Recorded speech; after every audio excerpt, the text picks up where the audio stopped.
Dalam Bapa dan Putra dan Roh Kudus. Amin. Allah yang penuh kasih, kami bersyukur Kau berikan kepada kami contoh teladan untuk menjadi manusia yang baik, yang berintegritas, yaitu dalam diri Santo Yosef. Bantu kami untuk memiliki ketegasan, keteguhan, dan ketangguhan dalam menghayati kehidupan lewat Santo Yosef.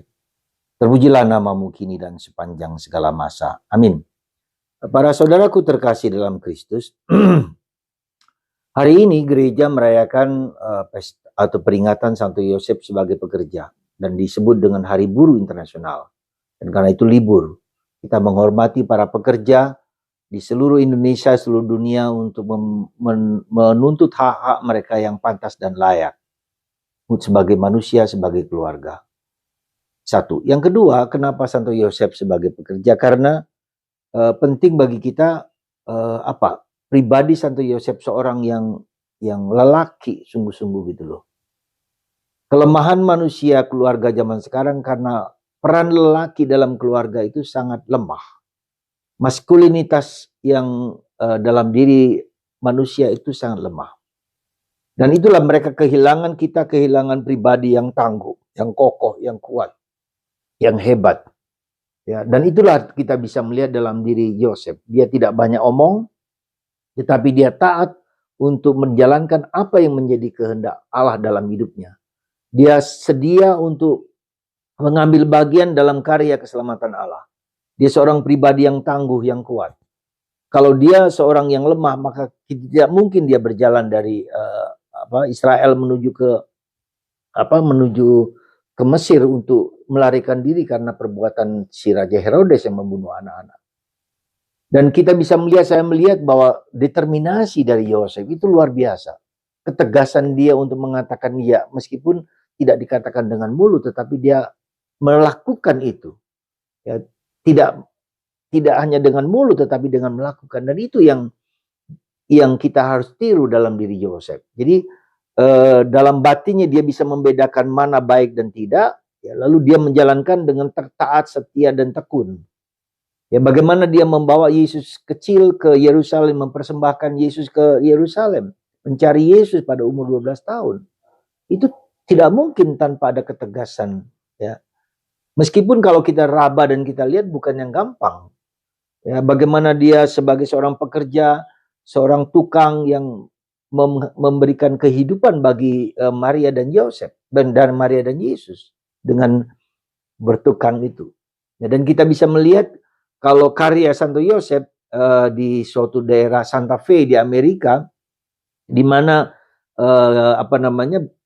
balkon dari gereja itu yang dibuat oleh Yosef dengan sangat indah dan sampai sekarang masih berlangsung dengan tangga yang luar biasa. Jadi kalau kita mau melihat bagaimana karya Yosef, bisa melihat dari karya yang indah, yang bagus, yang luar biasa itu.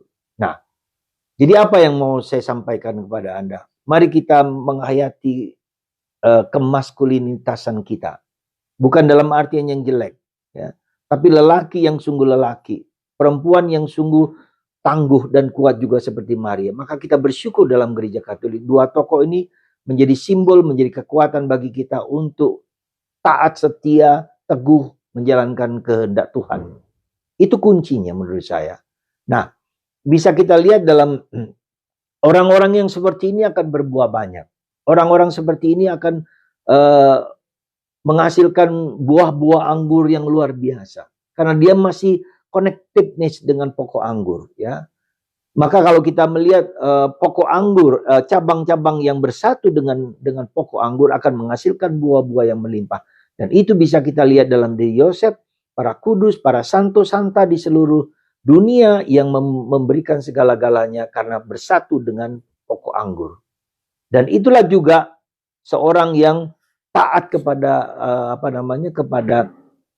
kepada tradisi gereja, tradisi yang kuat dalam bangsa Yahudi.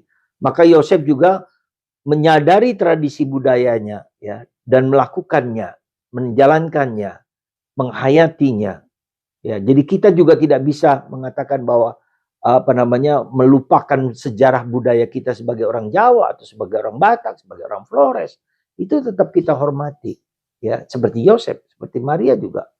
Jadi apa satu hal yang menurut saya yang harus kita sadari di masa ini, di zaman ini adalah ketegasan Yosef. Kerinduan untuk menjalankan dan mencari Tuhan. Ketika kita mencari Tuhan, ketika kita melihat Tuhan, maka Tuhan akan datang kepada kita dan mengubah hidup kita.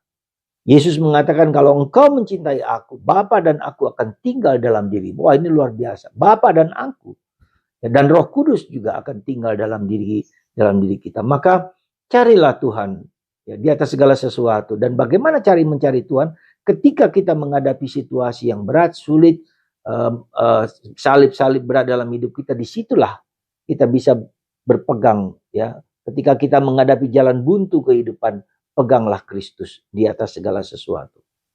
Semoga Anda dan saya, para pekerja, para buruh, para siapa saja yang bekerja untuk kebaikan orang lain, kita patut syukuri, kita patut dukung, kita jaga mereka supaya mereka sungguh menjadi manusia yang sungguh-sungguh untuk keluarga mereka, untuk bangsa negara, dengan karya nyata, dengan karya yang baik bagi manusia yang lain. Tuhan memberkati kita semua, dan semoga Santo Yosef pekerja membuat kita bekerja demi kemuliaan Tuhan, dan bukan demi kemuliaan diri kita juga masing-masing. Tuhan memberkati Anda, Bapa, Putra, dan Roh Kudus. Amin.